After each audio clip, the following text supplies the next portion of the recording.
queridos alunos do sétimo ano. Hoje a nossa aula vai abordar o capítulo 5, Inovação das Máquinas. Mas vamos falar sobre, basicamente, as máquinas simples no início, certo? E essas máquinas simples, o que são? A gente fala que é qualquer dispositivo que serve para ampliar ou direcionar a força na execução de um trabalho, tornando-o mais fácil. A gente percebe aqui que desde os primórdios existem formas de máquinas, ferramentas simples que eram utilizadas para facilitar a locomoção ou mover determinadas estruturas. A gente tem a questão da força que vai ser aplicada, a gente tem um ponto de apoio e é aquilo que a gente chama de resistência, aquilo que a gente quer mover. Então essas máquinas simples, elas foram desenvolvidas para ajudar os seres humanos na realização de diferentes tarefas no nosso dia a dia, beleza? Falando das máquinas simples, deixa eu voltar aqui, em relação às máquinas simples, iremos ver as alavancas, os planos inclinados e as rodandas, A gente tem aqui um exemplo de alavanca, de plano inclinado, por meio de uma rampa, e as rodandas, que também pode ser chamada de polias. Quando a gente fala da alavanca, a gente diz que é um elemento que pode configurar como simples barras utilizadas para mover objetos pesados. A gente tem o ponto de apoio, a gente tem a potência, a força que vai ser aplicada, e a resistência, que é aquilo que a gente quer mover. Muitos instrumentos utilizados no nosso cotidiano são exemplos de alavanca, como tesouras, alicates, pinças, abridores de garrafas, vassouras, pás, carrinhos de mão e até mesmo gangorras. E a gente vai ver como funciona, porque as alavancas, elas podem ser de três tipos: as alavancas interfixas, as alavancas interresistentes e as alavancas interpotentes. Vamos ver o que é essa alavanca interfixa. A gente diz que a alavanca interfixa, o ponto de apoio vai estar situado entre os pontos da aplicação da força, da potência, e a força resistente, ou melhor, a resistência, que a gente pode chamar que é o objeto que a gente vai mover ou fazer a ação. Exemplos de alavanca interfixa o alicate, a tesoura, a gangorra. Se a gente pegar aqui a tesoura, a gente vê o ponto de apoio no meio, situado entre a resistência. Imagina que tem alguma coisa que você vai cortar, ela é a resistência. E o local onde você vai colocar os dedos é o local onde você vai aplicar a força, beleza? A gente tem também aqui a questão do martelo para tirar um prego, a resistência, o ponto de apoio que fica situado no meio, e a força que você vai aplicar, beleza? Temos a alavanca interresistente. Na alavanca interresistente, a força resistente, a resistência, ela vai estar entre o ponto de apoio. Dessa vez o ponto de apoio não vai estar no meio. A força resistente vai estar entre o ponto de apoio e a força potente. A força potente é aquela que realiza a ação. Vamos ver aqui, se a gente pegar o quebra-nozes, a resistência, que é a noz que vai ser quebrada, ela vai estar no meio, vamos dizer assim, em uma ponta. Temos o ponto de apoio e na outra extremidade a força. Quando você aperta, você está aplicando a força potente, certo? Aqui na questão de transportar um material em um carrinho de mão, ponto de apoio na ponta. No meio a gente tem a resistência, o material que está no meio, e aqui a força que você vai aplicar para carregar esse material no carrinho de mão. E temos também a alavanca interpotente. Nesse tipo de alavanca, a força potente, né, aquilo que você vai aplicar, está no, vamos dizer, está no meio, né, está entre o ponto de apoio e a força resistente. São exemplos a pinça, o cortador de unhas. Ó, quando você pega, por exemplo, até mesmo aquele pegador de cubo de gelo, ó, a resistência, que é o que você vai pegar com ela, né, na ponta, a força que você vai aplicar, que você vai apertar, e onde é o apoio, né, essa curvatura.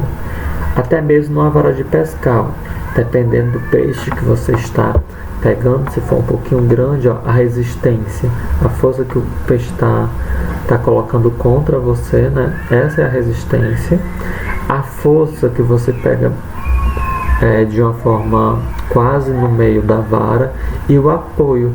Esse apoio geralmente você apoia ou no seu corpo, preso no seu corpo, ou até mesmo no chão, certo?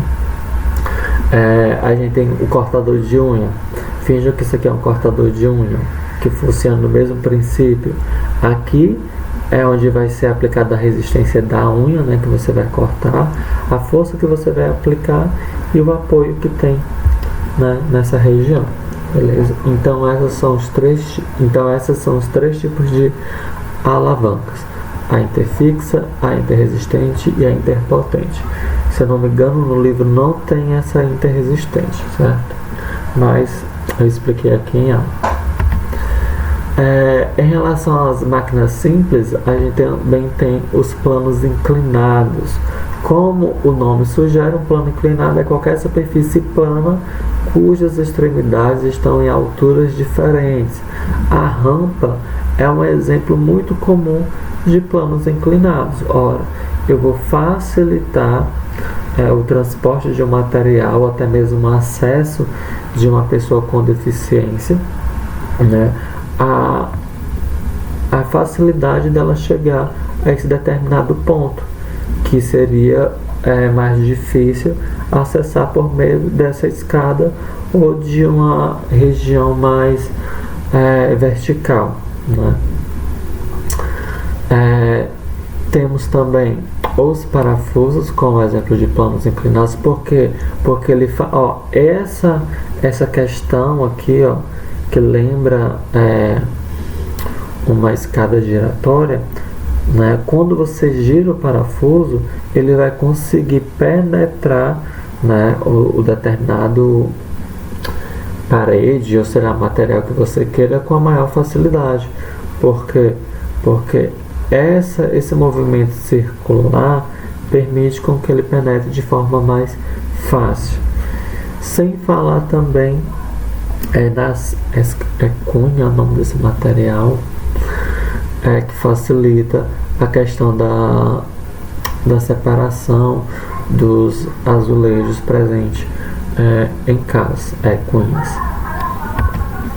E outro tipo de máquina simples, temos as rodanas, também chamadas de polias, certo?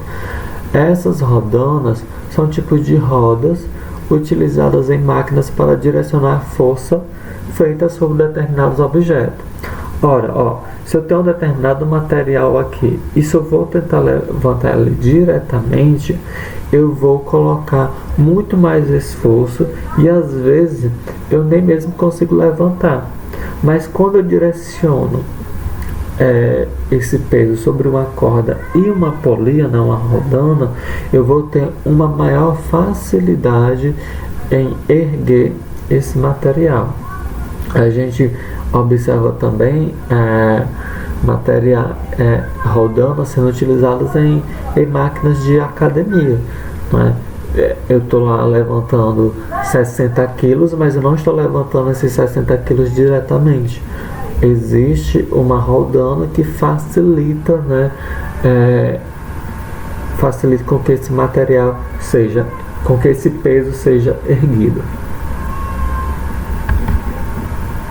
E temos as máquinas térmicas, certo? A gente viu as máquinas simples, né? Exemplos que são as rodanas, os planos inclinados e as alavancas. Nós também temos as máquinas térmicas, que são dispositivos que transformam a energia interna de um combustível em energia mecânica.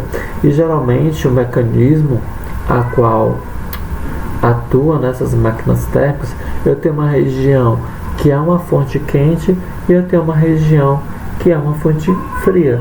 Então, basicamente, o calor flui do reservatório a temperatura elevada, né, a fonte quente, para o reservatório onde a temperatura é mais baixa, certo? Obedecendo uma lei da termodinâmica. E transformando parte do calor que sai da fonte quente em trabalho. Esse tipo de máquina térmica, né, é muito comum em motores de combustão interna, como aqueles movidos a álcool, gasolina e diesel, máquinas a vapor e usinas termoelétricas, beleza? E para finalizar, temos as mais atuais, né, as máquinas elétricas, que, como o nome sugere, são máquinas que utilizam a energia elétrica como fonte para gerar calor e movimento, por exemplo. Os eletrodomésticos são os principais exemplos, né? O ferro de passar roupa, ar-condicionado, geladeira e a televisão. Então, para encerrarmos, tem o exercício, né? Os exercícios presentes entre as páginas 314 e 332. Desejo vocês uma ótima diversão com esses exercícios. Um forte abraço, um grande beijo, tchau, tchau e até a próxima aula.